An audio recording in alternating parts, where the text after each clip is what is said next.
है कि खान साहब आपके अकलौते भाई हैं, प्यारे भाई हैं, लेकिन क्या वजह है कि जो आजकल जो हेडलाइंस चल रही है, जिस तरह बुशरा बीबी के हवाले से, जादू टोने के हवाले से, तो क्या ये हकीकत आपको मालूम थी, और अगर मालूम थी तो आपने रोका क्यों नहीं? मैं आपको बताऊं, ये जितनी मर्जी शैतानियां कर लें, आर्टिकल निकलवा लें, हाँ, ये आप इस किस्म की बातें ये क्यों करवाते हैं?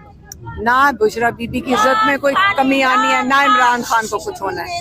ये सिर्फ इसलिए कर रहे हैं क्योंकि आपके जो इस वक्त लोग ऊपर बैठे हुए हैं, उन्होंने इजराइल के साथ मिल गए हैं जाकर। बिल्कुल। जब इजराइल के साथ जिस दिन मिल रहे थे तो इसकी हेडलाइंस आपने टीवी पे बना दी, क्योंकि आपके लिए ब्रेकिंग न्यूज सदमे वाली होनी चाहिए।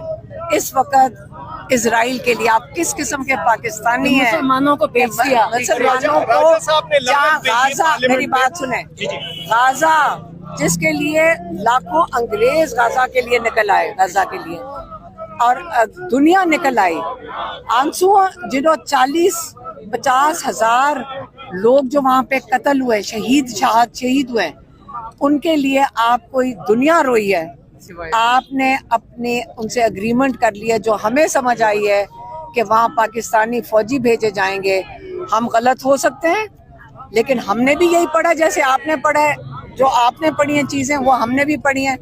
फौजी भेजे जाएंगे हमास को डिसार्म करने के लिए, जिसका मतलब आप मुसलमानों पे, उन्हीं पे जाकर आप इजराइल की जगह हम जाके गोलियां चलाएंगे। ये याद रखें, मैं आपको बताती हूँ, आपको इसकी हर पाकिस्तानी को शर्मिंदगी इतनी होनी चाहिए कि अपना सर झुका लेना चाहिए। मुसलमान बेच रही है आप। राजा साहब ने एक स्टेटमेंट दी कि मैं पार्लियामेंट पे जो है वो जो है लानत बेचता हूँ, और जिन्होंने दहशतगर्दों को पनाह दी। आप मेरे से वो सवाल जिसका आपने पूछा था, मैंने उसका जवाब दिया।